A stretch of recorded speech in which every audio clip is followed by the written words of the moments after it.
A recent wave of abductions in Nigeria is raising fear across the country.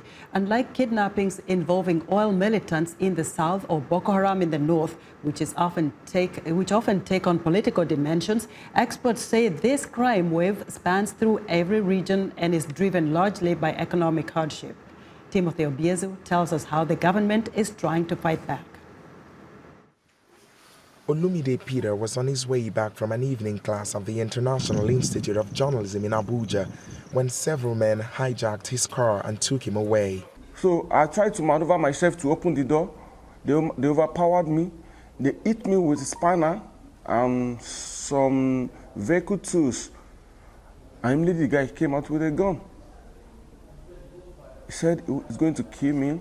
He was held for several days and tortured until an unknown amount was paid to the kidnappers. Last week, tens of kidnappers captured across Nigeria were paraded publicly in Abuja. Nigeria is seeing an unusual wave of abductions that is cutting across every socio-economic class. According to the police, 685 kidnappings occurred countrywide in the first quarter of the year, an average of 7 per day. Kidnappers demand between $1,000 to $150,000 as ransom, depending on the financial resources of the victims. In the past, many abductions were traced to militants in the south agitating against oil companies of the Islamist militant group Boko Haram in the north. But security experts say the recent abductions are the result of Nigeria's economic hardships and poverty. In fact, most of us saw it coming because there is hunger in the land. And Nigeria has been on economic doldrums for some years now. And crime will increase, definitely, because people will become more desperate. The Nigerian government has responded to the wave of kidnappings by setting up an abduction response team.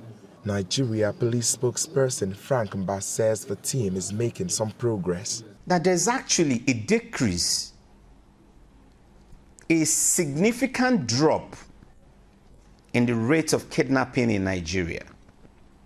And this drop began to manifest itself soon after the launching of Operation Pofada, a very little, a very functional, a very effective and efficient anti-crime strategy.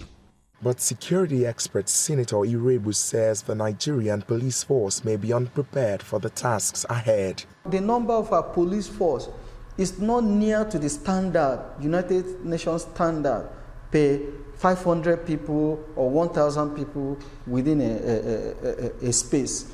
So we are short of manpower, we are short of intelligence, we are short of communal cooperation that we need. Experts like Irebu believe if triggers like unemployment and poverty can be reduced, the abduction wave would get smaller too. While security officials crack down on perpetrators, victims like Olumide move on with their lives, careful about where they go, aware that they could be a kidnapping victim again. Timothy Obiezu for VOA News, Abuja.